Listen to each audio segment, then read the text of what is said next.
Everyone thinks that he is just a powerless village boy, but he turns out to be the greatest king in history. A long time ago, a man named Gray rose from being an orphan to the conqueror of the entire earth. No one could stand against him, and those who tried were mercilessly wiped off the planet. However, even with all the power in the world, he felt unsatisfied with his life because he was all alone. Then one day, he suddenly found himself drowning in a bottomless sea, and a voice asked him to seek the light in his next life. The king realized that he had just died, and the very next moment, he opened his eyes in a dimly lit room with two unknown people looming over his head. They called him Arthur and kept telling each other how much their son reassembled them. Even though he had no idea who these people were or where he was now, he now realized that he had been reborn with the full consciousness and knowledge from his past life. The great king, who is now just an ordinary infant, finds his new life as Arthur incredibly embarrassing. He can't control his body very well, and acting like a child, while his parents clean his diapers, fills him with shame. One day, Arthur sees his father using magic to strengthen his body so that he can plow their fields with just one punch, and then his mother healing him after he gets injured. That is the first thing that makes him curious, and he realizes that this world is not Earth because it has magic. Soon, Arthur finds out that his dad is an adventurer who often goes out to hunt monsters with his friends. He figures out that since all people in this world are allowed to keep weapons, it must be a dangerous place, and decides to get strong as soon as possible to protect himself. Unfortunately, that day is still far away because right now he is still a baby who starts falling asleep whenever his mom sings him a lullaby. However, he soon overcomes his frustration about that and begins enjoying these peaceful moments because in his past life, he was always under the danger of assassins targeting him in his sleep. A few months pass, and Arthur finally starts crawling around the house. He pretends to be asleep so that his mom leaves him alone, and then sneaks into the library in their house, where he begins searching the books for information on this world. He finds that the continent he is living on has a country of dwarves to the south and a country of elves on the north. The human country is ruled by a king, but unlike his past life, the king's son becomes the new king in this world, and there is no fight to death for the empty throne. He then finds another book that tells him about magic, and Arthur realizes that magic is the reason this world is so backwards in terms of science and technology. He learns that roughly 1% of the population can use magic, and the magic capacity of a person is often decided by the capacity of their parents. The book tells him that there are two main types of magic users. First are the augmenters, who use mana to greatly strengthen their physical abilities and fight as warriors. The second category is of the conjurers, who can project mana outside their body like wizards. Arthur realizes that his dad is an augmenter, but he thinks that his mom is not a typical conjurer because of her healing powers. He decides to stop thinking about that, and continues reading the ways to become a magic user. The book tells him that to use magic, one needs to have a magic core, which is formed by concentrating the mana inside the body to one single point. Most people are able to achieve that only when they hit puberty, and it takes them years to create a strong and usable mana core. Arthur, however, already knows about a similar concept. In his previous life, he could manipulate the internal energy of his body called Kai, and forming a Kai core inside his body was just like forming a mana core. Arthur begins to focus his mana inside his body, hoping that he can take the first step to becoming strong in this world. But just as he is about to form his mana core, his mother finds him and takes him back to his bed. 2 years pass in a flash, and one day, while Arthur's mom is busy writing a diary entry about him, he goes outside to learn swordsmanship from his dad. As he keeps swinging a wooden stick like a sword, his mother comes outside, and she is incredibly furious at her husband for teaching their son to use a sword when he just learned to walk. This is not a new thing for Arthur, who has now realized that his mother is the real boss of the household. His mother also takes him to the nearby city occasionally, and Arthur is always happy to be there because it allows him to learn a lot about this world. He shows interest in everything from weapons to strange goods found in this world, but the thing he is most curious about is magic, and being in the city gives him the best chance to see it up close. Apart from these visits, Arthur lives a peaceful life with his parents, and though he is uncomfortable about being trapped in the body of an infant, he slowly starts liking the peaceful life. His parents take care of all his needs, and that reminds him of his childhood at the orphanage in his previous life, where he desperately wished for a family, but his wishes never came true. One day, Arthur sees his dad practicing magic to strengthen his mana core. He is really excited to see and learn from him, but his dad can merely manage to lift a few stones from the ground using his mana. Arthur is not impressed because picking the stones with his hands would be faster.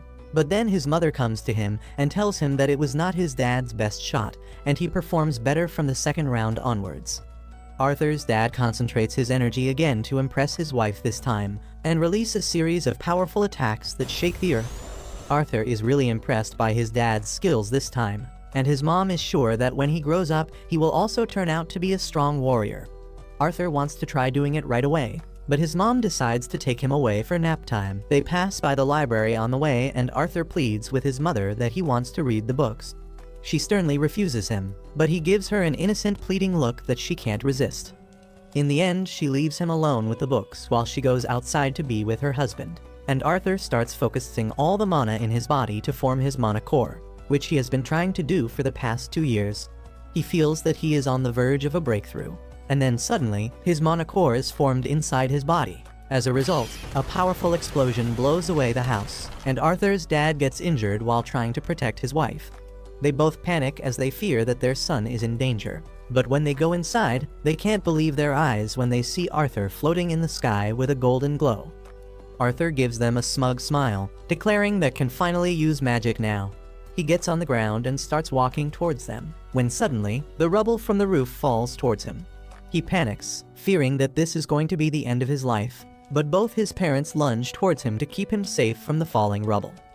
Arthur realizes only after this that his parents have the duty to keep him safe, but when they start crying, he gets confused. In his previous life, he never experienced anything like this, and even the parents of other kids never showed any emotions other than pride or disappointment. As he wonders what this new feeling is, Arthur starts crying too, instinctively clinging on to his mother. A couple of years pass by after that, and Arthur is now a young boy, who is starting to learn combat skills from his father Reynold. Him and his dad stand face to face in the garden, where his dad tries to hand him his prized gloves, but Arthur rejects it as he knows that he doesn't have enough strength to wield them at this age. He instead picks up a wooden sword, and his father does the same. Arthur immediately jumps into action, trying to land 3 consecutive attacks on his father, but his dad is much stronger and easily blocks each of his attacks. Arthur realizes that his dad is using his magic to reinforce the sticks, so he decides to do the same, and pours his mana into his wooden sword.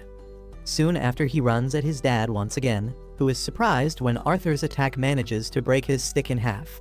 Arthur smiles and claims that his wood is better than his father's wood, but his dad claims that stamina matters more. Regardless though, his dad realizes that Arthur is a prodigy, so he makes the tough decision to talk to his wife about sending Arthur out of town to an actual tutor.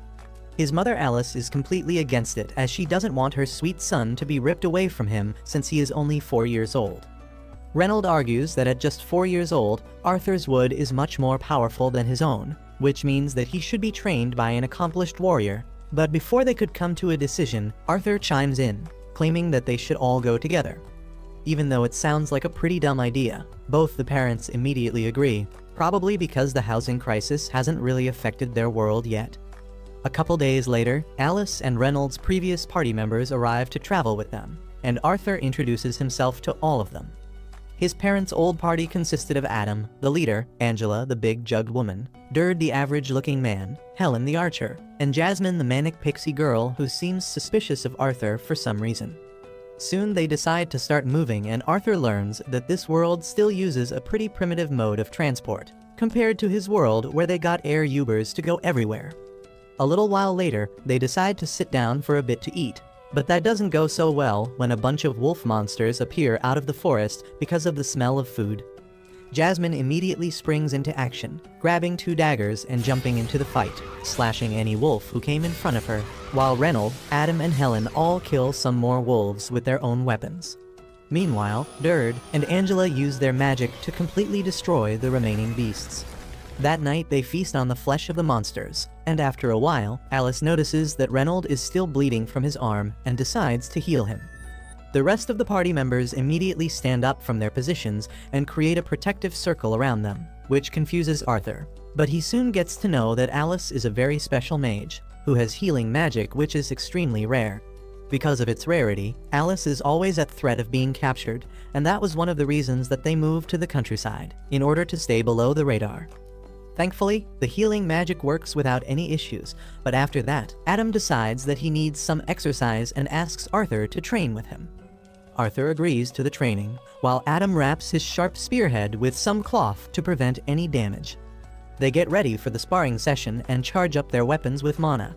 But Adam's surprise, Arthur decides to make the first move as he uses magic to enhance his speed, moving at the speed of lightning towards Adam, before disappearing and then appearing behind him, taking Adam by surprise. Unfortunately, Arthur ends up slipping, which gives Adam the time to react, and soon they get locked in an intense back and forth. Everyone is shocked by Arthur's quickness, but at the last moment, he gets thrown away into the air because of his light body, and Angela is forced to save him with her wind magic. He lands softly on the ground below, while the rest of the team members start scolding Adam for going overboard against such a little boy. Adam tries to defend himself, claiming that the boy is too strong, but no one listens to him. Jasmine, on the other hand, seems very intrigued by Arthur's skills and starts asking him questions about the techniques that he is using. The next couple of days go by quickly as Arthur trains, eats, sleeps, and trains some more with almost every single member of the party, learning lance techniques from Adam, push-ups from Reynold, archery from Helen, and running like Usain Bolt from Jasmine, who seems to have taken quite a liking to the little boy. She tries to woo him to a ditty party by offering him a small sword with some baby oil on it. But his mom doesn't want Arthur to get cooked, so she calls him away. Soon, they start continuing their journey in the carts, when suddenly they are forced to stop in some mysterious circumstances. Suddenly, a bunch of arrows fly towards them, and Arthur immediately realizes that they are getting attacked by bandits. Derd and Adam immediately jump in front of the carts, while Angela uses her wind magic to blow away all the arrows coming towards them. Arthur peeks outside, only to find out that they are completely surrounded by bandits from all sides. The ugly bandit leader orders his goons to not hurt Alice and Arthur and get rid of everyone else, since they can be sold for a high amount. The bandits all shout in agreement and jump into the battle zone, where they start getting cooked by Reynold and his party. One by one, all the members of the party start eliminating the bandits one by one, and Arthur knows that his party is much stronger on an individual basis, but the problem starts emerging when the bandits start trying to overwhelm them by sheer numbers. The party members start getting exhausted by the constant fighting, while the bandit leader goes for a 1v1 against Reynolds and slams him into the cart in which Arthur is. The cart gets destroyed as Alice quickly tries to help Reynolds, but he tells her not to use her magic, as that will make the situation even worse. He gets up and tells Arthur to take his mother somewhere safe while he deals with the bandit leader. Arthur obviously wants to fight and claims that he is strong enough to handle these goons, but his father screams at him to use that strength to protect his mother since she has a child in her stomach. Arthur wonders when did they get the time to do the deed, but decides to run away with Alice nonetheless. The bandit leader tries to go after them, but Reynold attacks him once again, forcing him to defend himself. Arthur keeps running, but soon finds his way blocked by multiple enemies. Thankfully, his party members are professionals, and they manage to eliminate all the bandits in his way one by one. Arthur thanks them for their help and continues running at full speed when suddenly they get ambushed by a mage, who attacks them with his wind magic. Arthur decides to push his mother to safety, while he gets hit by the brunt of the damage, pushing him up in the air and over the cliff. He decides that he is not going to die alone, and throws his knife tied to a rope at his attacker, bringing him down as well. Both Derd and Angela immediately try to use their magic to save young Arthur, while his mother screams his name with teary eyes. But all that time Arthur feels peaceful, as if he has achieved something. He wonders whether this is what happiness feels like, when suddenly tears form into his eyes as he realizes that he was going to be a big brother, but now that life has been snatched away from him. As Arthur opens his eyes after the fall, he finds that he is still alive. He wonders where he is when suddenly, the ground under him starts shaking as something huge walks towards him. Arthur tries to get up and see what is coming, and he is utterly horrified by a scary-looking demon who calls him by his name. Arthur is terrified of the demon, but he is a Chad who won't go down without a fight. He leaps at the demon to attack it, but gets flicked away gently. As he gets up, the demon tells him that he still has a lot to learn, and then assures him that she is a friend. Arthur doesn't understand what the hell is going on, and then the demon suddenly starts picking some fruits for him. She tells Arthur that he needs to eat before they can start talking because she is not going to answer any questions otherwise. Arthur has no choice but to gobble down the fruits, and then he asks the demon if his parents are fine.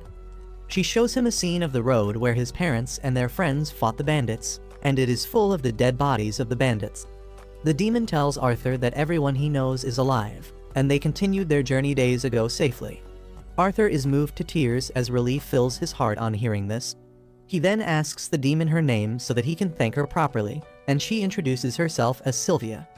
A few days pass with Arthur still in Sylvia's cave, eating the fruits to sustain himself while his injuries heal. He wants to go to his parents as soon as possible, but Sylvia tells him that it is not so easy because he will have to go through the forest that is filled with dangerous monsters and outlaws. However, she has another way to unite Arthur with his family, but it involves creating a hole in space-time fabric and takes a lot of time.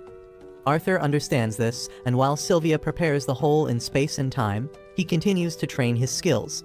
He now understands that even though Sylvia looks like a demon, she is really kind-hearted, and more than that, she cares a lot about him specifically.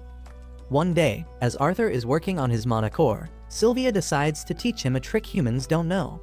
She gathers mana from the air and forms a ball in her hand, surprising Arthur, who has never seen anything like this before. Sylvia tells him most humans think that they can either gather mana or use it, but in nature, many creatures can do both things at the same time. She offers to teach the trick to Arthur, but before that, she wants to know what he will do once he grows stronger after learning it. Arthur thinks long and hard about it, and then declares that once he grows stronger, he will kill everyone who tries to harm his people. But Sylvia doesn't like that answer, and she flicks him away. Arthur gets pissed at this, but Sylvia tells him that he failed her test because she is not going to teach anyone with such deranged violent tendencies. Arthur is confused by this because the only thing he learned in his past life was that you get stronger to kill your enemies. However, when Sylvia asks him if he enjoys thinking about violence all the time, Arthur falls silent. Sylvia then tells him that there are other ways to use strength aside from violence, and she wouldn't want him to waste his life on rage and violence. Her words hit a nerve with Arthur, and he feels as if Sylvia knows everything about his past life. She then repeats her initial question and asks what will he do once he gets stronger, and this time, Arthur replies that he will protect the people he cares about. Sylvia is pleased with that answer, and she starts teaching Arthur how to use magic while directly gathering it from his surroundings. Arthur learns it really quickly as well, but just as he runs to show that he can do it to Sylvia, she hits him to the side of the cave and buries him in rocks. Arthur is confused, but Sylvia talks to him via telepathy and tells him not to make any sound. Just moments later, another demon like Sylvia arrives there and tells her to come back with him. She refuses to go with him, so the demon shoots an energy ball at her. Arthur is worried, but Sylvia assures him that she will be fine. She gets up to fight again and unleashes her full power, shattering her demon-like body and transforming into a white dragon. She then shoots a hyper beam at the demon, who can barely block it. He warns her that using such a great power will cost her greatly, but Sylvia tells him that she has no regrets with her life. The demon somehow cancels her attack, and then bombards her with his dark energy balls, some of which hit the cave. Sylvia gets distracted as she tries to confirm Arthur's safety, and the demon decides to knock her out with a big attack. Sylvia realizes that Arthur will come under danger because of this danger, so she decides to risk it all so that he can escape. She uses all her power to stop time and then calls Arthur outside, telling him that he needs to go home now. She opens a hole in space and time, telling him that it won't take him directly to his family, but now he is strong enough to survive on his own while he searches for them. Arthur realizes that Sylvia is sacrificing herself for him, and his heart breaks because of that, but she makes him promise to use his power to protect the people he loves. She then gives him some parting gifts in the form of a crystal egg and a feather, asking him to take good care of it. After that, she kisses Arthur, and suddenly he gets golden tattoos on both his arms. Sylvia tells him that he will learn their meaning and purpose when the right time comes, but for now, it is farewell. She then tells him that she didn't really need all this time to prepare a portal to send him home, and she delayed the process on purpose because she enjoyed the few days she spent with him. Arthur starts crying on hearing this, and then he realizes that he is not strong enough to protect her right now, even though he promised that he would protect everyone he loves. Sylvia tells him that their promise doesn't apply in this situation, and tells him to hurry. He tells her that he doesn't care if she is a dragon or a demon because she is family to him, and you never leave family behind. Sylvia tells Arthur that he already has a mom, so he decides to call her grandma, and the dragon starts crying on hearing that. She then nudges Arthur to the portal, and he takes the egg and the feather with him. But just as he enters the portal and turns back to say a final goodbye to Sylvia, he finds himself getting dragged away. Once he is gone, Sylvia releases her power and returns the time in the cave to normal, immediately getting hit by the demon's attack. She falls to the ground, but as he walks towards her, confident about his victory, Sylvia pulls a fast one on him, blasting him with her full power at point-blank range. On the other hand, Arthur is traveling through the portal where he hears Sylvia's voice again. She tells him that it is okay to be sad, but he should work hard to turn that sadness into happiness one day. Arthur tells her that he can't do it, but Sylvia says that she knows he can do it because he was the strongest king in history. Arthur is shocked to hear that she knows about his previous life, and he wants to ask Sylvia if she was the one who brought him to this world. But before he can do that, he exits the portal. After Arthur is done crying about Sylvia, he gets up and places the crystal egg inside his pouch. He then looks around to find that he is in a dense forest full of dangers. Arthur suddenly hears a girl screaming in the distance, and he leaps through the trees to look for her. He soon finds a bunch of bandits kidnapping an elf girl and talking about how they can get a lot of money if they sell her off to Epstein Island. This reminds him of the time his group was attacked by the bandits, and they plan to do the same thing with him. He gets furious on seeing the elf girl being kidnapped, but following his promise to Sylvia, he doesn't let his rage consume him. Instead, he decides to follow the bandits because they will surely lead him to the nearest human settlement. In the evening, when the bandits take a break, they start talking about having fun with the girl before selling her, and that is where Arthur draws the line. He starts gathering mana to deal with these PDF files, and then notices that they are controlling wild monsters using magic colors. He throws some nuts at the beasts, causing them to go alert and howl loudly. The bandits panic because that can attract all sorts of monsters towards them, and one of them immediately goes to beat them into submission. Arthur was waiting for this moment, and he creates a blade of mana around his hand before going behind the bandit and slashing him. He steals the bandit's knife, and just then, another guy comes there looking for him. Arthur kills him before he can make a sound, but he finds that his body lacks stamina to move around so much. Before he has even time to relax, a third bandit comes looking for his friends and Arthur immediately attacks him. However, he can only injure his leg, and the bandit calls out his friend, telling him to be careful because they have got a young mage with them. The fourth bandit gets excited because magic users of such a young age are rare, and he can get a lot of money by selling him. He decides not to hurt him, and puts down the sword to use magic instead. He then leaps at Arthur with his magic-infused claws that crush the ground beneath them. Arthur somehow dodges the attack and then tries to kick the bandit, but he is faster than him. Arthur throws the knife at him with a thread attached at the end, but the seasoned bandit quickly catches it and then dashes towards him.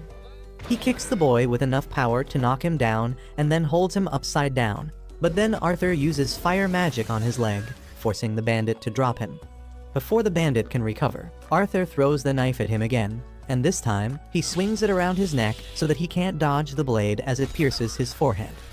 Arthur then deals with the final bandit and frees the elf girl, who reminds him of someone from his past. He quickly snaps out of the memory and tells the girl that she is free to go home now, but she gets worried as she sees his injuries. Arthur tells her that it is nothing serious and then covers the corpses so that the girl doesn't see the horrifying sight. She is still curious about them, so he tells her that they met with an accident and they won't bother her anymore. Arthur then finds some luggage in the carriage and tells the girl to go home now, but she grabs his hand because she is scared. She begs him to take her along, and he decides to have pity on her and permits her to tag along. He then turns to the enslaved monsters and decides to put them out of their misery because it doesn't seem to be a good idea to free them. The elf girl, on the other hand, decides to free the horned wolves because elves respect all life forms, and if she doesn't free the monsters, they will die. Arthur warns her against it, but she is sure that the monsters won't attack them. She frees them, and the monsters really leave peacefully, causing Arthur to marvel at the girl's connection with nature. After that, he decides to drop her home, and as they stop to have a break, he learns that her name is Tesha. He cooks some food and tells her to eat, even if she is not hungry, because that will help her build up strength, and those words remind him of Sylvia. Anyway, he notices Tess fussing about the food because it doesn't taste good and demands to eat something sweet. Arthur thinks that he should learn from her how to pretend to be a normal child because she is the first kid his age he has ever met. Tess then asks him what is he doing here, and Arthur tells her that he got separated from his parents. They continue their journey to find the village of elves, and it takes quite longer than Arthur wanted. Tess keeps telling him about her village, and Arthur learns that the life of elves is quite different compared to humans. Suddenly, he senses a horned wolf following them, and he decides to kill it. At night, he tells Tess to sleep in the tent while he keeps watch outside, and then starts looking at the crystal egg that Sylvia gave him. As he is wondering what it really is, Tess calls out to him, asking him to come inside the tent. She promises that she will keep it a secret from her family that he slept with her, but Arthur tells her that he is fine outside. It doesn't take him long to realize that Tess is scared of being alone in the tent, and he decides to humor her request and goes inside the tent. There, Tess accuses all humans of being perverts who have many wives, and Arthur just wishes that was true. He asks Tess who told her that, and she tells him that it was her grandpa. Arthur denies the allegations, saying that only nobles have enough money to support multiple wives, but Tess falls asleep halfway through his answer. The next day, they resume their journey and Tess starts growing increasingly comfortable around Arthur. He is low-key annoyed by that because he wants to hurry and find his family. And then another problematic thing happens. He starts feeling a sharp pain in his monocore that makes him so weak that he can't even walk, and Tess runs into the forest to find some herbs that can heal him. As Arthur is sitting alone, trying to endure the pain, the horned wolf he freed earlier approaches him. Arthur freaks out, thinking that the monster chose to attack him when he is at his weakest, and just then, Tess returns with the herbs. He tells her to stay away because the monster is out to attack them. But instead of attacking, the monster leaves a dead boar on the ground and heads back into the forest. Arthur is really confused by this, but Tess excitedly tells him that the beast wanted to repay the favor for saving its life. Eating the boar meat makes Arthur feel better, and then Tess tells him that she didn't find any herbs, but she found some mushrooms that the women in her village eat all the time. Arthur eats them without thinking much, but then he gets a bad case of diarrhea. After that, the two of them return to the tent and Tess starts telling Arthur about the stories of the human and dwarf kingdoms that she has heard from her grandfather. She says that she really wants to see those kingdoms, but apparently they are full of bad people, so she can't go there and outsiders aren't allowed in the elf village. Arthur only hears half of what she is saying as his fatigue catches up to him and he falls asleep. The next day, Arthur's pain returns, but he endures it somehow because the elf village is nearby. Tess tells Arthur that they are already friends now, but he doesn't know how to reply to that because he never had any friends and things get awkward between them.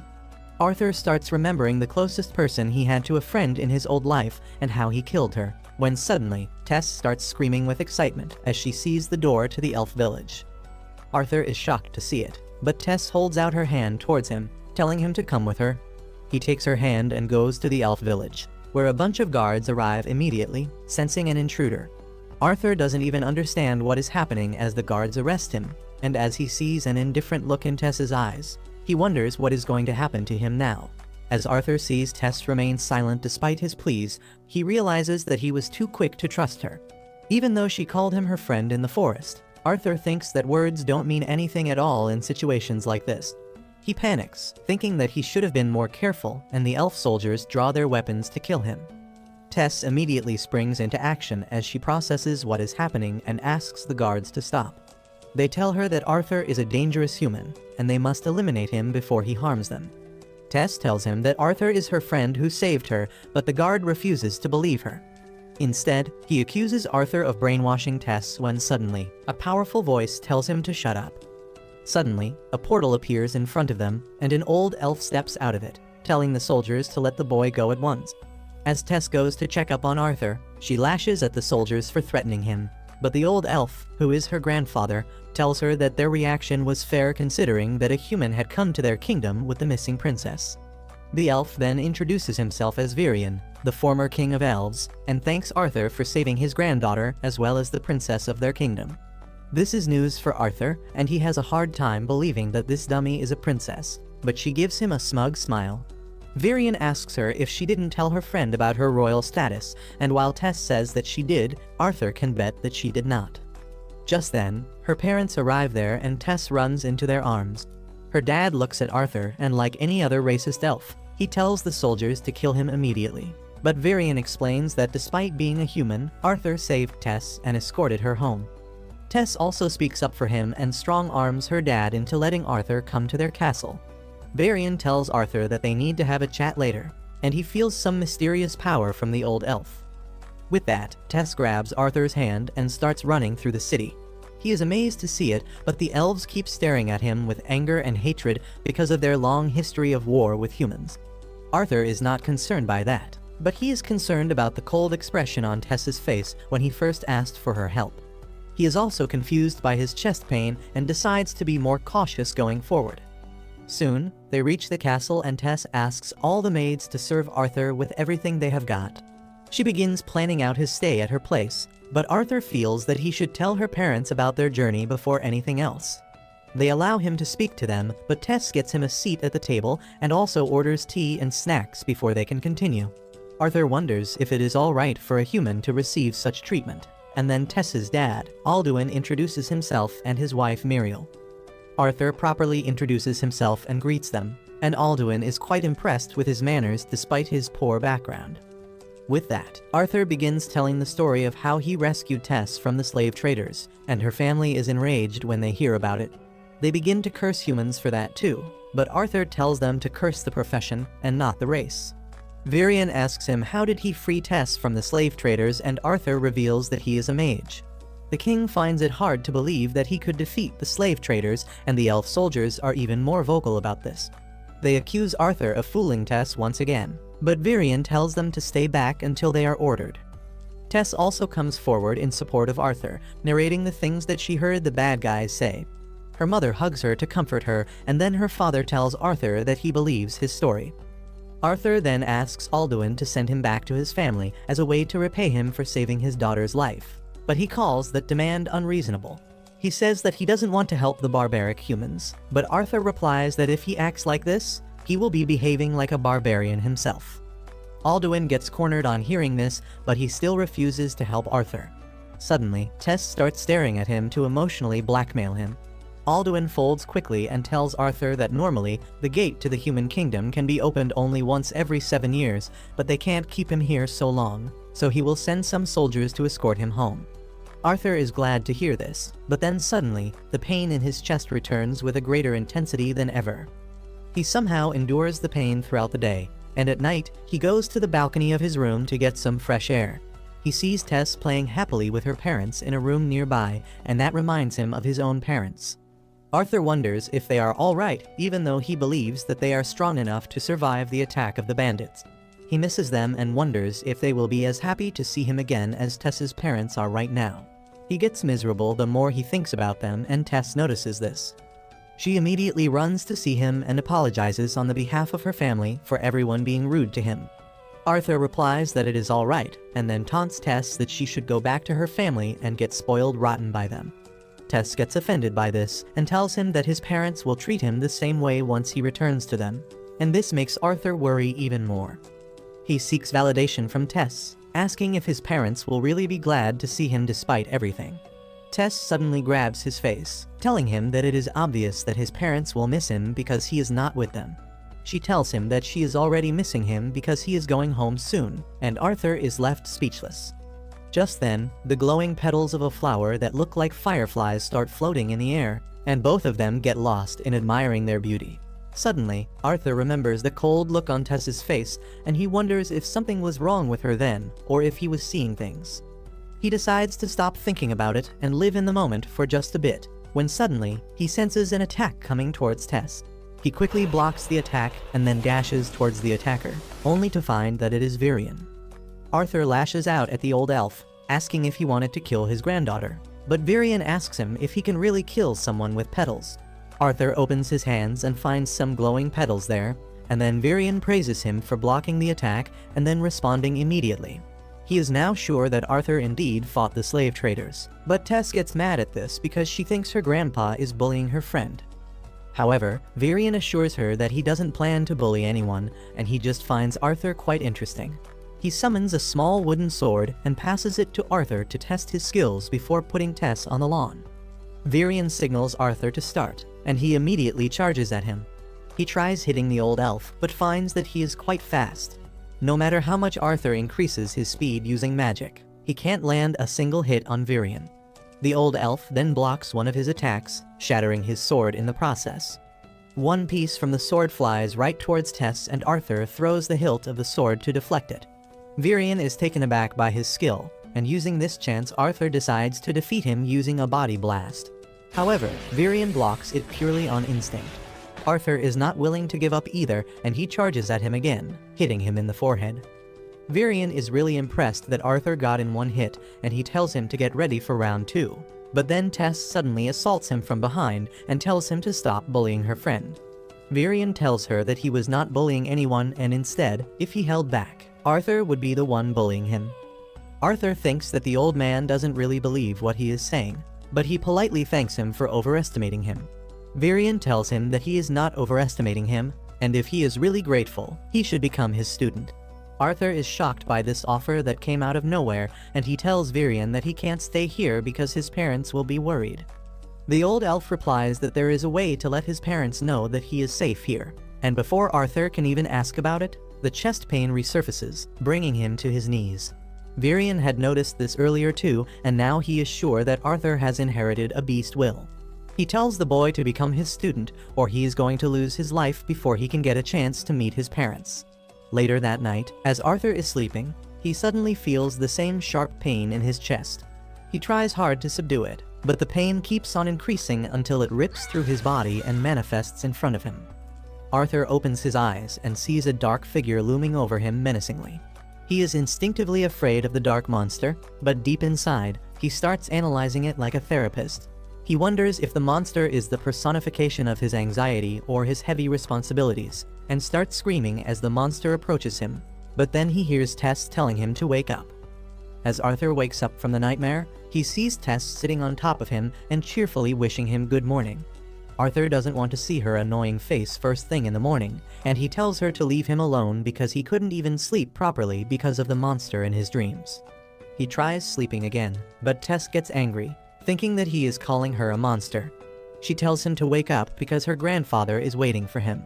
She pulls him up from the bed, and Arthur has no choice but to get ready.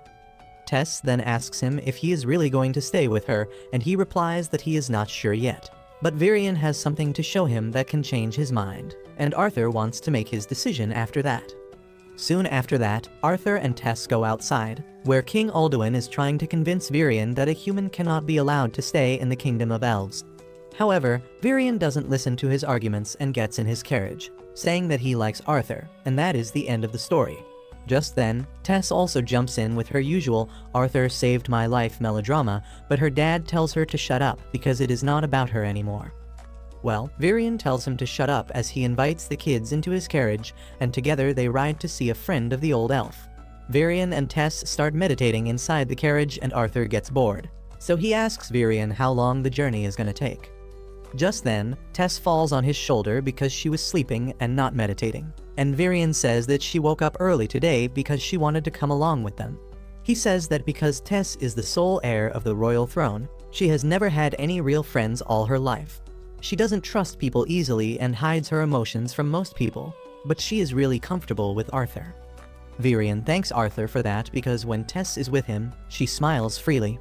Arthur is impressed that Virion is so humble that he can thank a child, and that gives him the confidence that he can trust the old elf. Soon, their carriage stops in front of a house isolated from society, and Arthur is curious to see the man who can make even the former king travel to his house. Suddenly, Virion walks to the door and kicks it, yelling at his friend inside to come out. He then goes close to see if anyone is coming, but his friend opens the door right in his face and tells him to stop yelling. Virion then introduces her as Rinia, his old friend and a sorcerer with unique skills. He says that she can help Arthur with her powers, and she tells everyone to get inside so that they can start immediately. Rinia's house is full of books, and Arthur wonders how a nerd like her is going to help him. He says that Grandpa Virion told him that she has a spell that can help him contact his parents, and Rinia laughs, telling Virion that he is being quite soft on the kid. She then tells Arthur that she is a diviner, which means she can see past and future. She activates her powers and finds that Arthur is so special that she can't see his true past. However, she knows that he is not here for a prophecy, but to see his parents again and let them know that he is well. Arthur affirms, and then Rinia tells him to picture his parents as clearly as he can while bending over a bucket of water. Arthur focuses all his brain cells on picturing his parents in front of him. Meanwhile, his parents are having lunch at their new home in the city. Alice cooks stew and serves it to Reynold as she says that Arthur used to love the stew too. She suddenly gets sad and nostalgic because today is Arthur's birthday, and he is not with them anymore. She remembers how devastated she was on the day he jumped down the cliff, and Reynold also recalls that he drank himself silly on losing his son because he felt it was his fault. Thankfully, his friends were there to help him snap out of that. Soon, they reach the city and their party members bid them goodbye as they returned home. Reynold became a soldier to earn a living, and then purchased a house in the city. He and Alice are trying to live normally now, even though they really miss Arthur. They get emotional when they think about him, but then suddenly, they hear Arthur's voice calling them. They both get up from their seats in pure surprise, and Arthur tells them that this is not the effect of the magic shrooms in the stew, and he is really talking to them. He tells them that he is alive and well, and currently, he is living in the kingdom of the elves. He explains that he is using a special magic spell to contact them, and even though he really wants to come home, he can't do it right now. Arthur reveals that something is wrong with his body and he needs treatment for it, but he promises that once the treatment is done, he will rush home. His parents are moved to tears on learning that he is alive, and Arthur tells them to take care until the next time they can talk. They hug each other and Arthur tells them that he really loves them. He starts crying with that, and as his tears fall in the bucket, his concentration and Rinia's magic spell is broken. After that is done, Arthur calms himself down and requests Varian to accept him as his student. Soon, they reach the palace, and Varian orders his son to declare that Arthur is going to be his student. Alduin is not sure about that, but Varian declares that he will take full responsibility in case trouble arises because of Arthur. Well, Alduin and his wife fold on hearing his stern decision, and they welcome Arthur to their kingdom formally. They even apologize for not treating him as well as they should have earlier, and Arthur realizes that the King of Elves still can't stand up against his daddy. He is glad to learn that, and he shakes Alduin's hand, accepting his welcome. Suddenly, Tess interrupts them, telling her dad that if he really accepts Arthur as a guest, he should let him play outside with her because she wants to give him a tour of the city. He can't say no to her, and soon Tess drags Arthur through the market, telling him about the different types of food items they sell. Arthur accidentally bumps into a blonde elf boy and immediately apologizes, but the racist piece of shit calls him disgusting and says that he has got human germs on him now. He starts emoting in front of Arthur for no reason and says that it doesn't make a difference that he was accepted by Varian because he will always remain an outsider. Arthur doesn't get what this guy's deal is, and soon, other kids also start telling him to go back to the human kingdom. Tess tells him to not mind the racist assholes, but Arthur is feeling a little mischievous. The blonde boy Faye gives him the chance to get even with him as he flaunts his noble status and asks Tess to let him escort her instead of a human. Though Tess refuses his offer, Arthur immediately acts like he knows Faye's name and the fact that he is a big shot. However, he deliberately pronounces his name wrong and then is sarcastically humble, pissing him off. Faye doesn't let it slide and throws his hanky on the ground, challenging Arthur to a duel.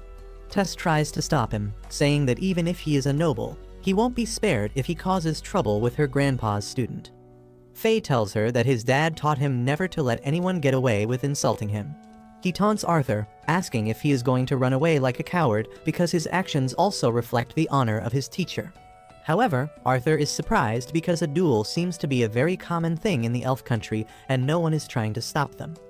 Well, Arthur decides to accept the duel and Tess becomes the referee. As soon as she gives the start signal, Faye runs towards Arthur, who simply punches him.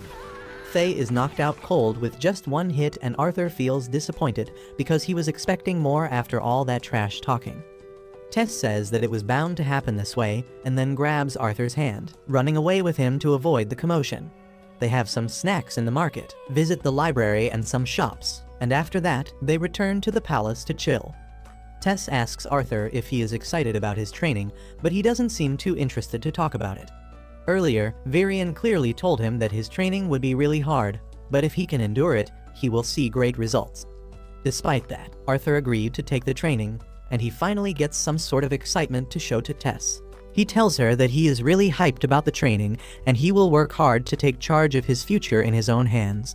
Tess replies that she will work hard too, and Arthur asks her what does she want to do. She says that she will just work hard to compete with him for no other reason.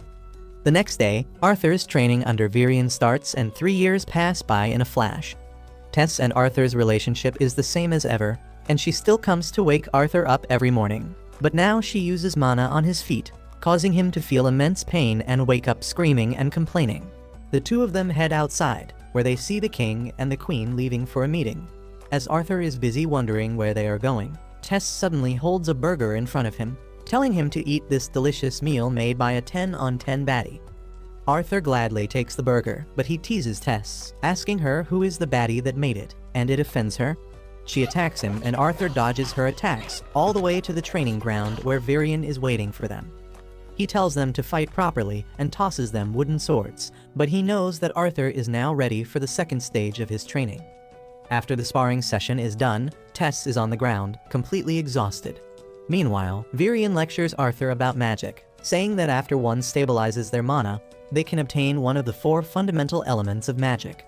The type of element they get also depends on the species, and elves are particularly good at wind magic. Virion says that dwarves are good with fire and earth magic, while humans can use all 4 elements. However, they still have only one basic element they have naturally, and not everyone can use all the 4 elements. Tess suddenly asks her grandpa why he did not train Arthur in magic while he was strengthening his body because she did it. Virion replies that it is because Arthur is weak, shocking him. He then explains that there is the will of a powerful beast inside Arthur's mana core, and that disturbs the balance between his body and the mana core. Arthur suddenly feels his chest pain flaring up as he hears that, and Virion tells him that the pain is caused by the beast's will as well. Tess suddenly starts teasing Arthur, asking if he is fine because she uses magic to attack him. Arthur tells her that it obviously hurts when she hits him, but he somehow deals with it. Virion then tells him that it is time for him to awaken the beast will within his body. If he succeeds, he won't feel any more pain, and he will become a real beast tamer. Arthur is ready for that, and as he sits on the ground, Virion gathers his mana. He says that he will light a spark in his mana core, and though it will feel a bit hot, it is nothing he can't handle. He then injects his mana into Arthur's body, who starts screaming as he feels the heat. Then suddenly, the strong mana left in Arthur's body by Sylvia activates, repelling Virion's mana forcefully. As a result of the strong shock waves released by that, both Virion and Tess are sent flying, and Arthur wonders what the hell is happening. The beast's mana suddenly calms down and he falls to the ground, causing both the elves to worry about him. Tess goes to check on him, but Arthur suddenly passes out. He wakes up in the castle after a few hours and Virion is by his side. The old elf checks up on Arthur's condition first before asking him if he knows anything about his beast will. Arthur tells him that it was a dragon who gave him this power, and Virion is dumbfounded because he never expected that. He tells Arthur to keep this a secret from everyone because a dragon's will can attract unwanted troubles towards him. Arthur thanks him, but then Virion suddenly springs up a shocking news on him. He reveals that he is going to return home in 4 months, and Arthur jolts up from the bed.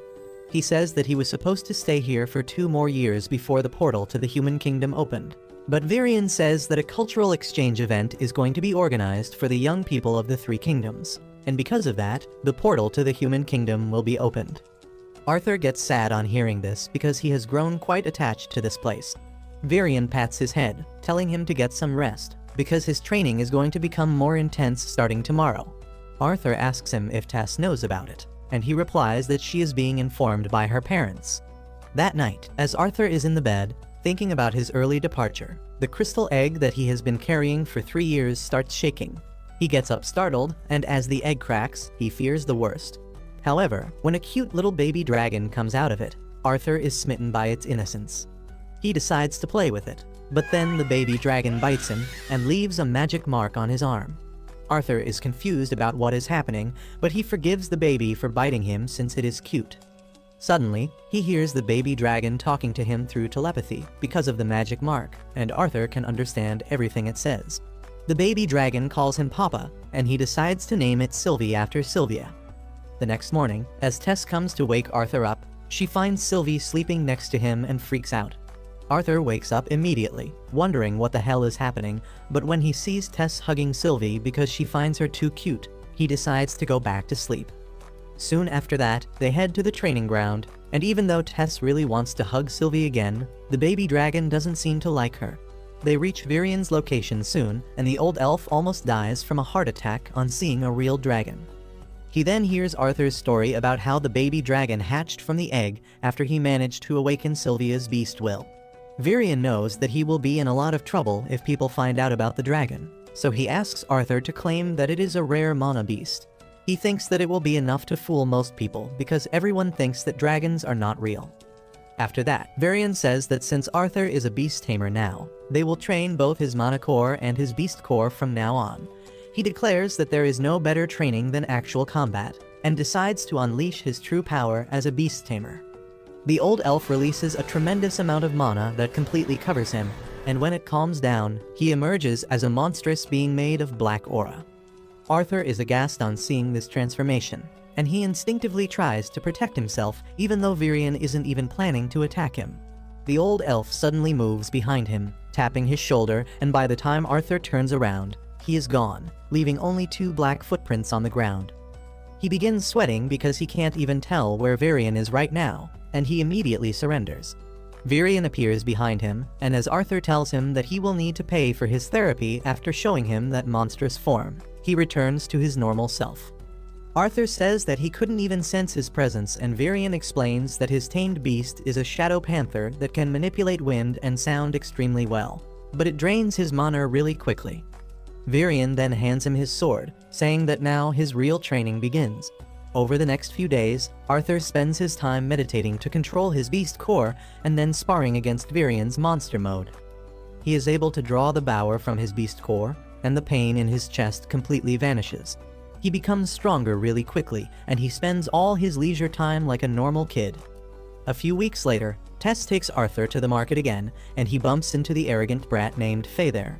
He apologizes, but Faye acts like it is fate that brought them face to face again together. Arthur doesn't even remember him, and that offends Faye. He immediately challenges Arthur to a duel to pay him back for the last time, but ends up getting KO'd in just 1 hit again. After that, Tess reminds Arthur about Faye, and he immediately helps him get up.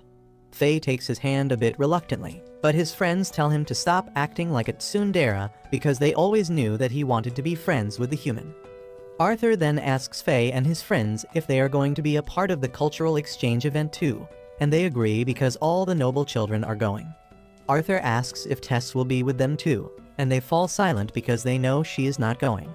Faye tries to lighten the mood by saying that they can't risk letting the delicate princess get lost again, but that pisses Tess off, and she sends him flying with just 1 punch to show her strength. Arthur freaks out on seeing this, and he immediately runs away with Tess before she creates any more problems. Once they reach a quiet place, he yells at her, saying that she should behave like a princess, and punching her people in the face is not princess-like behavior.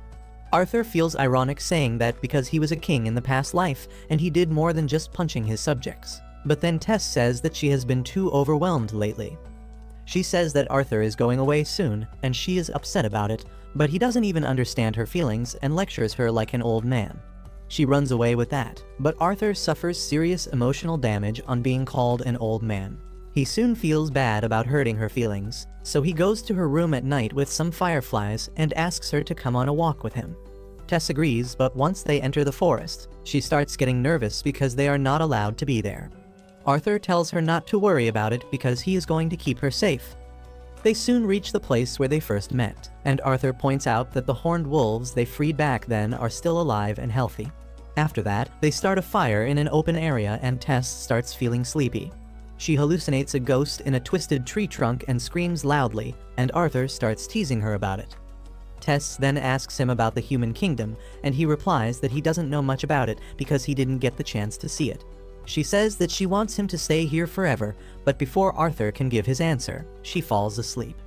Soon, the day of Arthur's departure comes, and everyone gathers to bid him farewell, but Tess is not there. Virian gives him a compass with the royal family's mark so that he can get easy access the next time he comes to see them. Arthur thinks that Tess is too emotional to see him off, So he decides to head to the human kingdom, along with the elves who are going for the cultural exchange. As the door opens, Tess suddenly comes there running, but she trips and falls. Arthur runs to her and helps her up, and Tess starts telling him to take care of himself. He suddenly hugs her, saying that he will miss her, and Tess starts crying. However, their emotional farewell is interrupted as the door to the human kingdom opens. Arthur takes a ride in Faye's carriage to reach the floating city of Xyrus where his parents live, and he is really excited to see them.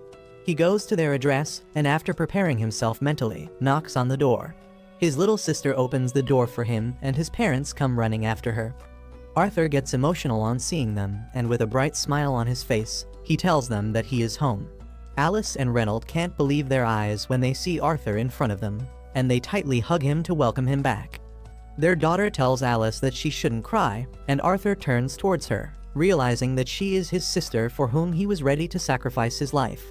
He kneels down before his sister Elena and introduces himself, and she is quite surprised to see her brother. After that, Arthur heads inside where Alice begins asking him questions about the time he spent away from them.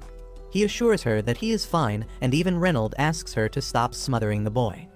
Meanwhile, Elena is jealous of all the attention Arthur is getting from her parents, but Alice tells her to be good friends with him because he is the brother they told him stories about. Arthur says that he really wanted to meet her, and then the baby dragon Sylvie leaps into her arms. Once everyone has calmed down, Arthur gives his family a full detail of what happened after he separated from them. However, he doesn't tell them about Sylvia because he doesn't know how they will react, and says that he survived the fall thanks to plot armor. He then tells them about how he rescued Tess and how he remained at the Elven Kingdom for the next few years, training himself and getting treatment for his illness. He hides everything about Sylvia and his beast core from his parents and tells them that Sylvie is a mana beast he adopted after finding that its mother was too weak to survive. His parents believe him, and they are just glad that he survived. Suddenly, Reynold asks Arthur what stage his mana core is at right now, and Alice scolds him for getting into such stuff when their son has just returned. Arthur asks him about his current job first, and Reynold proudly tells him that he is a security instructor at a famous auction house. Reynold then declares that his mana core became dark orange colored 2 years ago, which is in the middle of the power scale. Arthur is impressed and thinks that his dad put in a lot of work to reach that stage, but he himself is at the light red stage, which is just one level below the dark orange stage. Reynold gets flustered because his son is on the verge of overtaking him, and then challenges Arthur to a spar to see how strong he has become. While Alice scolds him for that, some people barge inside their house. The man Vincent asks Reynold if it is true that his son is alive, and Arthur wonders what is this guy's deal. Reynold tells him that Vincent is the owner of the auction house where he works, and this house also belongs to him. Arthur greets Vincent and his wife, and then befriends their daughter Lilia thanks to Sylvie's cuteness. Reynold then tells Vincent that he and Arthur are about to spar in the garden and invites him to watch the show. Vincent is surprised, but he goes to the garden with everyone else. He can't believe that Arthur's mana core is at the light red stage, but Alice tells him that her son is a quick learner, and there is no reason for him to lie. However, he still finds it hard to believe because even the best students of the most elite training schools can reach the light red stage at the age of 13, and Arthur is just 8. On the other hand, Arthur and Reynold finish warming up and then dash towards each other. Arthur blocks Reynold's attacks and then launches his counterattack. Reynold easily blocks it and tells him that he needs more work, but then Arthur surprises him by showing what he learned from Virion. He manages to push Reynold back, who is impressed, but he tells Arthur that he won't find another chance to land a hit at him because he is going to get serious now. He concentrates his mana around his fist, turning it into fire, which is a surprise for Arthur. He knows that in this world, all mana users have a particular element they are born with. For conjurers, it is easy to identify that element and use it, but for augmenters like Reynold, it takes a lot of practice and insight to reach that stage. Reynold suddenly covers his entire body with his flame mana and charges towards Arthur, who can only block his attacks. As he is pushed back, Arthur thinks about how he had a power called Kai in his past life, which worked basically like mana, but a Kai master could decide which element they wanted to use by themselves. Arthur tries to fight against his dad while thinking that he was born without any particular element in this life, and that means he can use all of them. Thanks to the training from his past life and this one, he believes that he has got what it takes to defeat Reynold. He gathers the mana in his fists too, and they start radiating a golden light that leaves everyone astonished. Arthur runs towards Reynolds and blocks his flaming fists with the golden aura coming out of his hands. Their collision creates a powerful shockwave that pushes both of them back, and then Reynolds gets aggressive, landing a solid hit on him. As Arthur runs towards him again, he remembers how he used his Kai mastery during his training with Virion, and that greatly improved his results. He mastered the fire element rather quickly, and because of that, the old elf decided to take him one step beyond that. Now, as Arthur remembers his training, he releases the golden aura again, and then transforms it into lightning. The lightning bolts being released from his body set the grass on fire, and Reynolds can only stare at him dumbfounded because Arthur has mastered the higher form of fire magic. Arthur tells him that it is too early to be surprised because he has more where that came from.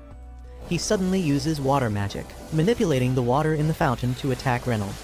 Everyone is shocked to see him using two types of magic at once, and Reynolds barely dodges the water attack coming from behind his back. With that, Arthur cancels his attacks and Reynolds immediately hugs him. He says he is really proud of him and asks when did he learn to do that. Arthur tells him that he learned that recently, but he can't control water that well yet. While Alice and Elena treat this like a regular occurrence, Vincent and his wife are speechless, and they both believe that Arthur is a genius. Soon after that, they return inside and sit around the dining table, where Vincent tells Reynolds that his son has a really bright future. Reynolds agrees, saying that he knew it ever since Arthur awakened his mana core at the age of 3 and destroyed their house in the process. Vincent is surprised to hear that, and as Reynolds laughs proudly, he falls along with his chair. Vincent suddenly gets up from his seat and suggests that they should send Arthur to the Xyrus Academy. Reynolds is surprised to hear this and asks if he is sure because the Xyrus Academy is the greatest school for training mages in the entire continent. Well, Vincent's wife completely agrees with him, and she tells Arthur's parents not to worry about the fee because they want to sponsor his education in hopes that one day it will greatly benefit them as well. Alice gets nervous on hearing that offer, and she says that they don't even know if the academy will take in their son. But Vincent confidently tells her that he knows the academy director, and he can do something about it. Suddenly, Arthur speaks up, saying that since the matter concerns him more than anyone else, he should have a say in it.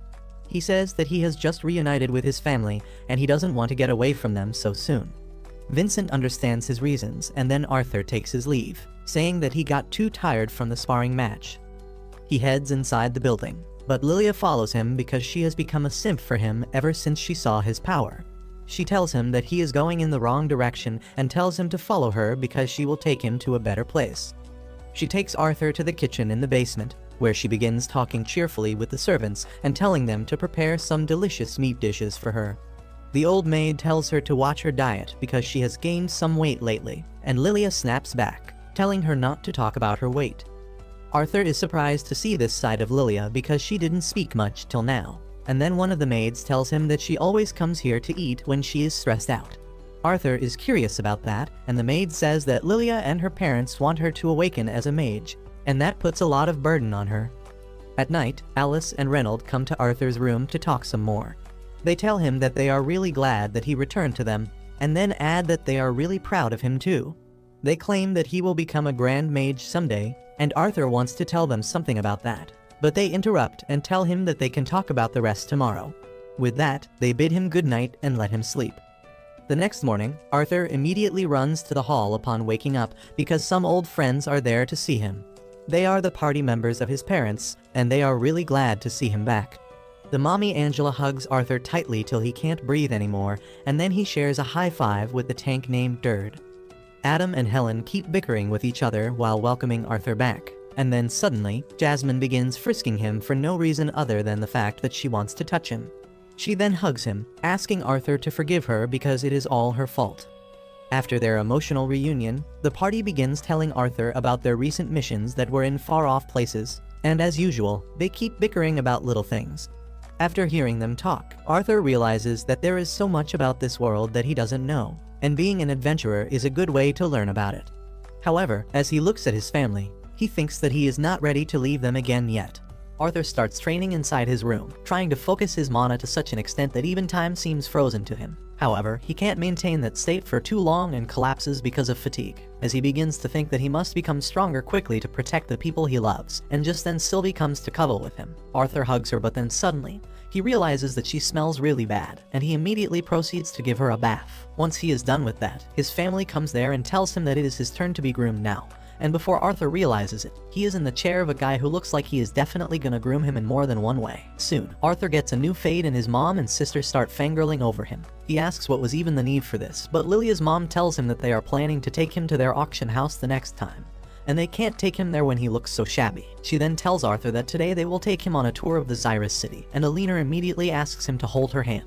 Arthur obliges, but Lilia says that she is jealous because before Arthur came, Alina used to stick with her. Anyway, they start exploring the city together, and when Arthur puts a hair tie around the finger of a statue, a group of boys throw one at his head. They just walk away after laughing at him, and Arthur asks who the hell were those bastards. Lilia tells him that they were the students of the Xyrus Magic Academy, and since they are treated as royalty because of that, most of them are bullies. Before Arthur can even ask for details, he suddenly senses a familiar energy coming from a store nearby. He goes to check it and finds beast cores inside the shop, and Lilia's mother tells him that they are the mana cores that are taken from magic beasts and used to make a person stronger. This is the first time Arthur has heard about this because the elves did not even talk about extracting mana cores from beasts. Lilia's mom then adds that the price of the beast cores depends on its effects, and if it has a beast will, it can cost up to 100 gold coins, which would be enough to make Arthur and his family live in luxury for 250 years. She then tells Arthur that they are going to sell some beast cores at their auction house soon and he can touch one of them, and he wants to tell her that he doesn't want to. On the other hand, Lilia nervously tries to tell her mom that she should get a beast core, but the woman clearly refuses, telling her that even if she gets a beast core, there is no guarantee that she will awaken as a mage. Lilia gets upset as her mother reminds her that the beast cores are too expensive, and she replies that there are cheaper ones too. Her mom refuses to hear her out, and because of that, Lilia remains upset the entire time, which makes Arthur feel bad for her. He tries to talk to her about not hurrying things when he finds her going off on her own, and he instinctively follows her. Lilia goes to a weapon shop where she eyes some cheap beast cores she can buy with her pocket money, but when Arthur asks her if she is sure about that, she gets startled. He repeats what her mom just said and tells her to stop being so impatient. But Lilia lashes out at him, saying that he won't understand how she feels because he is special. Arthur still tries to calm her down, but as she tries to push him away, she bumps into a boy behind her, who turns out to be a student of the Xyrus Magic Academy. Lilia immediately apologizes to him, but the arrogant brat asks her what kind of half-assed apology is that. He tries threatening her, and Arthur immediately comes forward to protect her. Just then, the shopkeeper also arrives there on hearing the commotion, but as soon as he sees the students, he quickly backs off. The arrogant pricks decide to bully Lilia, and one of them summons a tiny flame. Arthur responds by activating his magic as well. But just then, Lilia's mom comes there and tells both of them to cancel their magic immediately, while the students and the shopkeeper tell her to stop interfering at first. When they learn that her husband owns the auction house that donates a large amount of money to the Magic Academy each year, both of them are stunned. The students decide to go back because they don't want any trouble now, but they still mock Lilia before going, saying that a loser like her can only use money to buy a seat in the academy. Arthur gets angry on her behalf and is about to throw hands, but Lilia stops him because she agrees with the boys. Later, they return home and Vincent gets worried when he learns that Lilia and Arthur almost got into a fight with some academy students. Lilia apologizes, but Vincent tells her that there is no need to worry. He also tells Arthur that he doesn't need to worry about anything because he has made a lot of donation to the Magic Academy, and a small incident like this won't harm his chances of getting a seat there. Lilia thinks that her dad wants to send Arthur to the Magic Academy instead of her because she has not been able to use magic even after all the things they have tried. She breaks down and snaps at everyone before running away. At night, Arthur goes to call her for dinner, but she isn't even in the room, and a servant comes there to take him to her. Meanwhile, Lilia is thinking about how parents always wanted her to become a mage, and it became her dream to attend the academy. However, when her magic didn't develop even after a lot of attempts, she became depressed, and that was made worse when her dad kept saying that she would still have a seat saved for her at the academy because of the money he had donated. She somehow kept her emotions under control.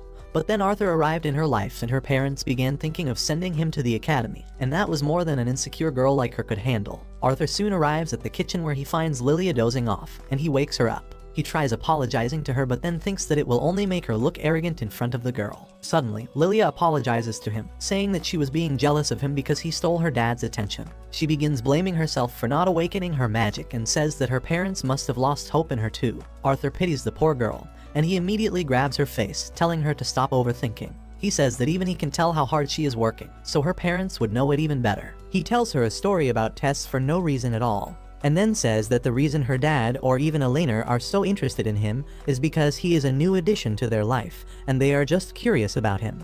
Lilia laughs at this and then admits that she was the one who put all the pressure on herself, but Arthur thinks that it is not the complete truth. He knows that she is being burdened by the expectations of everyone around her, and he decides to help her awaken her magic. Soon, he goes back to the living room and tells Lilia's parents that she really wanted to awaken the magic, so he sent her to the place where he trained for 3 years. He assures them that she will be safe and happy there, but her parents are not having it. They ask him how could he send her away without asking them first, and Arthur replies that it was Lilia's decision. When he gave her the option, she decided not to talk to her parents because that would make her second-guess her decision. He then hands over a letter to Vincent, in which Lilia calls herself a burden to her parents till she is able to do magic. She promises to become a mage no matter how long it takes, and Vincent breaks down on reading this. He starts blaming himself, saying that he thought Lilia would have a happy future if she became a magician, but he never knew it would force her into taking such a reckless decision. He says that even if she didn't become a mage, he would have been happy as long as she was happy, and this is Arthur's cue to call Lilia out of hiding. Her parents are absolutely puzzled by what is going on, and Arthur immediately apologizes for lying to them, but he wanted Lilia to know that her parents love her unconditionally. Vincent tells him that it is fine because he has realized his mistake now. He immediately apologizes to Alice and Reynold, saying that he should not have been too hasty about sending their son to the academy when he had just returned to them. He then tells Lilia that she doesn't need to force herself to join the academy if she doesn't want to, because she can be happy doing other things as well. However, Lilia tells him that she really wants to join the academy, and for that, she wants to train hard and unlock her magic. Her parents hug her, telling her that they have full faith in her, and seeing this touching moment, Arthur volunteers to help her awaken her magic. Soon, he makes Lilia and Elena sit with their backs to each other, and their parents are not sure if he can really pull it off. However, Arthur confidently tells them that the first step of awakening their magic is to focus on their breathing. He tells them to breathe slowly with their eyes closed and continue to focus till they can see a light in the darkness. Elena is the first one to see a light, but as she exclaims that she sees it, she loses her focus and returns to a blank slate. Lilia feels left behind because she can't see anything, but Arthur tells her to keep breathing. He then places his hand on the backs of the two girls and tells them to keep breathing even if they feel a little heat. He then gently sends his mana into their body, and Lilia is finally able to see the light he was talking about. Her parents are moved to tears on seeing their daughter finally able to visualize mana. And after that, Lilia goes downstairs to party with the house helps. Soon after that, Arthur goes to Lilia's family's auction house, and he is amazed by how grand it looks. There are all sorts of nobles, merchants, and adventurers inside the auction house, waiting to buy collectibles and other rare items. While Lilia and Elena immediately go to check out some pretty beast cores, Arthur's attention is drawn towards a creepy demoness statue, and in the meantime, Reynold handles the security of the auction house. Soon, the auction begins, and Vincent starts by introducing their VIP guests, who are King Blaine and his entire family. The king is welcomed by loud cheers from the audience, and Arthur gets the feeling that he is really loved by his people. With that, the auction begins, and the first item on the menu is a dagger enchanted with lightning magic. Arthur wonders if he can also enchant a weapon with his magic, when suddenly, he finds that Sylvie is missing. He decides to go and find her, unaware that the little dragon has run into a shady magician in the hallway. Meanwhile, the auction continues, and Vincent presents the cub of a lion monster to the people, telling them how it is a powerful mana beast already at a class despite its age. The prince tells the king that he really wants the lion cub, and the king immediately joins the bidding war, buying the cub for 1,000 gold coins. On the other hand, Arthur reaches the hallway looking for Sylvie, when he hears her voice coming from a distance. He immediately runs towards her and finds a creepy guy asking her to let him examine her. Arthur quickly realizes that the man is dressed like the magicians that were behind the king, so he doesn't want to pick a fight with him. He politely asks the magician to let his partner go, and the creepy guy sighs, saying that he thought that this mana beast was another item at the auction. Sylvie runs back to Arthur, but the royal mage seems displeased by it. Arthur decides to return to his seat, but then the old man tells him to leave the mana beast here because he will forge a pact with it. He says that only someone like him can bring out the true potential of a mana beast like this one, and Arthur should be grateful that he gets the chance to help him. He then launches a fire blast that narrowly misses Arthur to show off how powerful he is, but Arthur is not impressed. He asks the old man why he should let him have his partner just because he is a royal mage, and he shoots another fire attack in his direction. The royal mage tells him that this is for the sake of their country, but Arthur has had enough to listening to him yap. He starts heading back, but then the bastard tells him that he will soon learn what it means to defy a royal, and he will make sure that his parents take responsibility for it. That is something Arthur is never going to let slide, and he immediately tells the royal mage to repeat what he just said. He turns around with intense murderous intent releasing from his body, and it is strong enough to cover the entire auction house. Everyone panics as the air suddenly feels heavy and weaklings like Vincent fall to their knees because they can't handle the killing intent of an alpha like Arthur. King Blaine, however, is a Sigma 2, and he can tell that someone really powerful is quite angry. Meanwhile, Arthur suddenly realizes that just because he wanted to aura farm in front of the royal mage, he let his true emotions show. He knows that they have already caused a huge commotion, and by the time he calms down, Reynold and his men are already on the move to evacuate everyone from the auction house. Soon, Vincent, Reynold and their families are summoned by the king for this issue. He tells Reynold that as the chief of security, he will have to take responsibility for not being able to catch the intruder in time. Reynold accepts his fault and gets ready for his punishment, but then the royal mage steps in, saying that since there are no casualties, the king should be lenient with the punishment. He then immediately turns to Arthur, saying that he has a nice mana beast and he can raise it to its full potential. Arthur realizes that the old bastard has got him good, and even Blaine supports him. He tells Reynold that the mage named Sebastian has been serving him for years, and if he had a partner, he could have stopped this incident from happening. He asks Reynold what he thinks about handing over his son's mana beast over to him, and Arthur is about to speak up when his mom tells him to shut up. Luckily, Reynold also tells the king that Arthur got the mana beast just by his own efforts, so only he can make a decision about giving it away. King Blaine turns towards Arthur, who is really agitated by this incident, but he calms himself down and replies that he cannot give away his partner and friend. Blaine decides to improve his offer and tells Arthur to trade the little lizard for the lion cub he just bought, because a predator will definitely become a stronger mana beast in the future. Arthur gets near the limit of handling bullshit, and he coldly tells the king that he is not going to give away, sell, or trade his partner for anything. The king gets offended by this because despite his status, he asked twice nicely. He gives Arthur a final chance, asking if he will trade his mana beast or not. Well, Arthur decides to show him that it is not the crown and kingdom that makes a king but attitude, and he gets up, asking the king how much he would sell his children for. Blaine is left speechless at this, and then Arthur tells him that he asked him 3 times, and he refused him every time. He asks Blaine to learn from this and stop letting his ego take the driving seat. Sebastian immediately commands the knights to take the mannerless boy down, but Arthur knocks out both the knights with 1 punch each. Sebastian gets frustrated by this, and he decides to take the matter in his own hands because he plans to get Sylvie at all costs. The old man shoots fire at Arthur, but he suddenly activates the special ability he gets from his dragon partner, and time freezes for everyone in the room. Sebastian gets confused about what is happening, and Arthur tells him that his magic won't work anymore. Sebastian panics but still acts strong, saying that he can't win against a royal mage, but Arthur breaks his leg without even touching it. Sebastian cries in pain and screams for help, but no one can listen to him. Arthur tells him to be careful about what he does next, and the asshole threatens him that he won't get away free after messing with a royal. However, as he sees the image of a dragon behind Arthur, he pisses his pants on realizing that he is dealing with something way out of his league.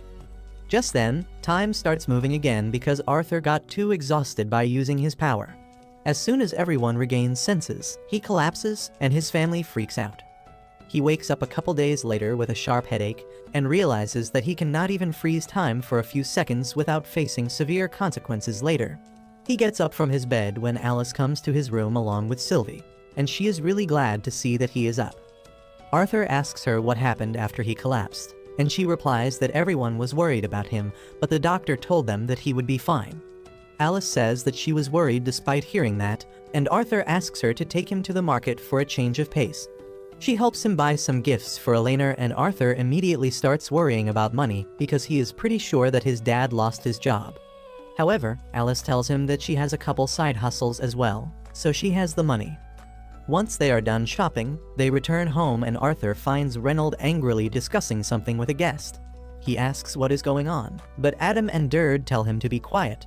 They let him inside soon, and Reynold immediately asks how he is feeling. Arthur tells him that he is feeling perfectly normal, and then the guest suddenly gets up to greet him and formally apologize on the behalf of the king for the incident that happened earlier. The king has also sent some hush money to cover up the incident, and Arthur feels that they are downplaying it by calling an attempt on his life as a mere incident. He decides to accept the apology in any case, and the messenger tells Reynold that his son is a smart guy. He adds that the 2 knights who attacked him have been fired. However, Reynold is not satisfied with that, and he gets into a debate with the messenger. Arthur asks both of them to stop, saying that it was his fault too for being rude to the king, and in the end, he didn't actually get hurt. Speaking of hurt, Arthur asks about the royal mage, and the messenger says that he was also fired from his job and is currently hospitalized.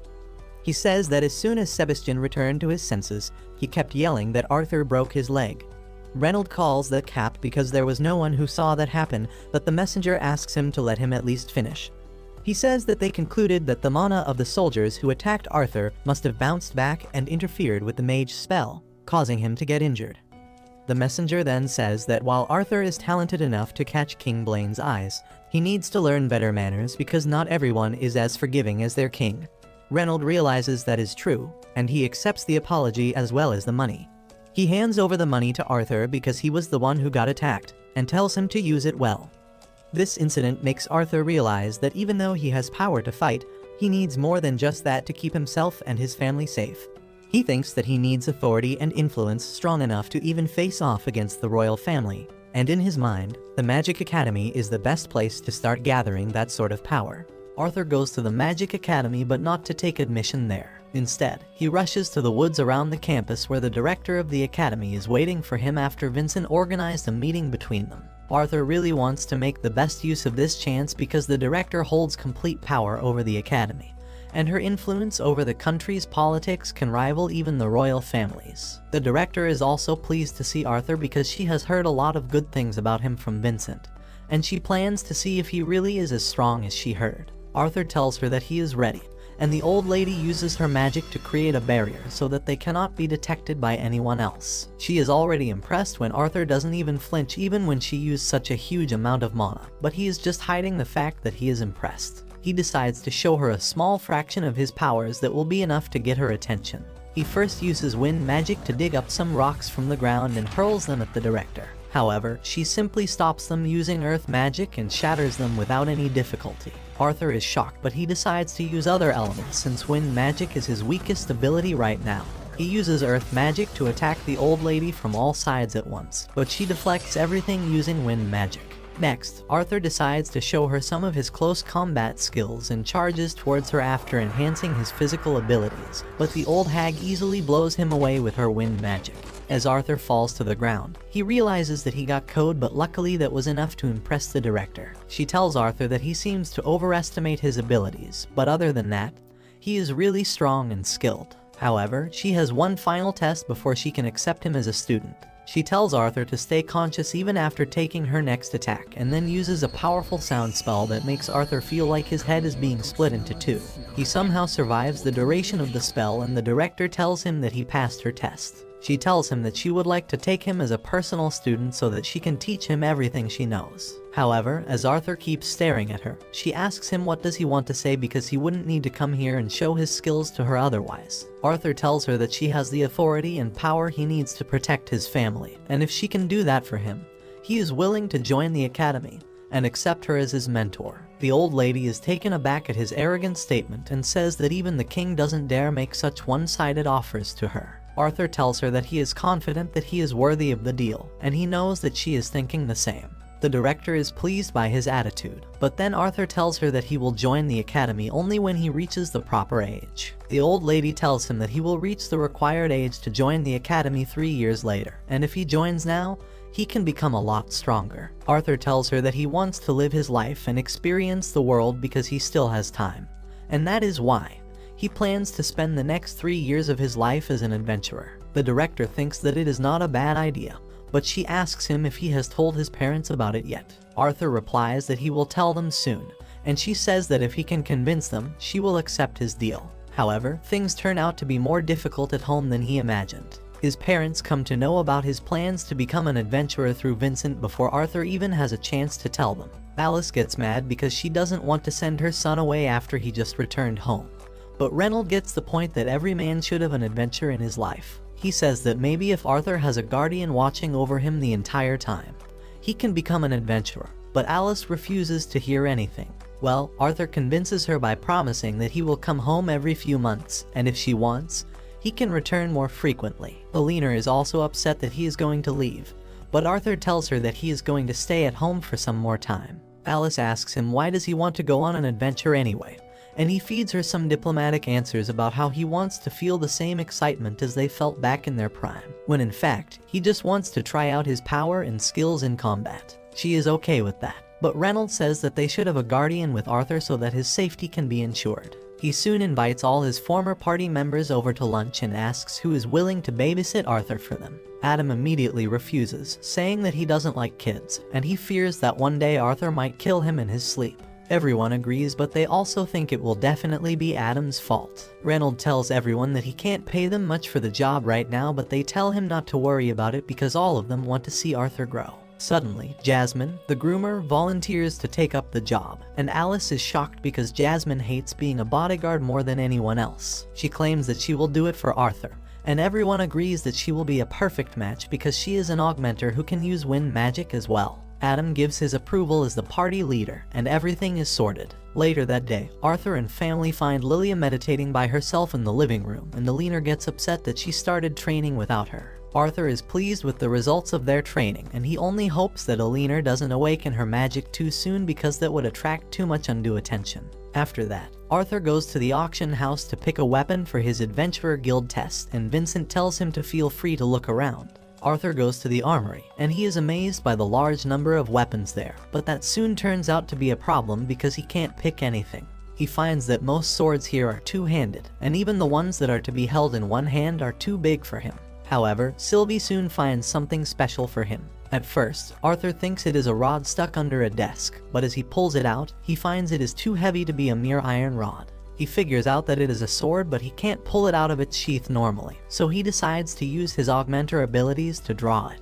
As he channels his magic through the sword, strange words appear in front of his eyes, and then he draws the magnificent sword that seems to be made out of a transparent crystal. Arthur finds it a bit heavy to be controlled properly, but it is sharp enough to cut a barrel in just one attack. He notices something engraved on the blade, but he can't make any sense of the word. Suddenly, the sword shocks him and he drops it, but when he picks it up again, it has become much lighter than before. Arthur finds that even the length of the sword has changed to match his small body, and now he can wield it quite easily. He is surprised because he has never heard of a weapon that adjusts itself according to its user, when suddenly, Reynold and Vincent come looking for him because he has been stuck in the armory for a long time. Arthur panics as he asks them to wait a minute, and then picks up the nearest normal sword he can find. He tells his dad and Vincent that he wants this one, and Reynold takes a few test swings to give his approval. Vincent has no problem with Arthur taking it either, but then he notices the second sword around his waist. Arthur panics, but quickly calms himself as he explains that he found a sturdy and heavy rod that will be perfect to practice. Vincent doesn't remember having anything like that in the warehouse, but his assistant recalls a crazy old man throwing the heavy rod at him, saying that there is no suitable user for it. He says that they tried showing it to many appraisers, but they couldn't figure out anything, and asks if they should try someone more skillful. Arthur doesn't want to let the sword go away from his hands, so he immediately puts on a cute act to convince Vincent to let him take it. Vincent is totally sold and tells Arthur to take the rod because they were not planning to sell it anyway. And though Arthur is happy, Reynold begins to suspect that Vincent might be a PDF file. After that, Arthur lives a normal life with his family, ticking things off his to-do list while training to become an adventurer. Soon, he turns 9, and a small birthday party is thrown for him, and everyone brings special gifts for him to help him in his future as an adventurer. Reynold and Alice gift him a glove with magic stones that have her healing spells stored in them so that he can treat himself if he ever gets injured. Vincent gives him a ring, which is basically like a sensor that will go off in case Arthur seems to be in danger, and Alice will be alerted about it. Adam and his party have bought a sound scroll for him, using which he can send messages home, and his family can also reply to him. Arthur thanks everyone for their gifts and tells them that he will become the best adventurer they have seen. And Alice hugs him, telling him that he doesn't have to become rich or successful because she just wants him to return home safely. Later that night, Arthur packs his bag to leave on his journey, thinking that he needs to become stronger than he was in his past life to protect his family and friends. After that, he goes downstairs and finds his family waiting for him. They bid him an emotional farewell and wish him all the best, and with that, Arthur is ready to depart on his journey along with Jasmine. If you liked this video, please consider subscribing and watch the video on your screen next.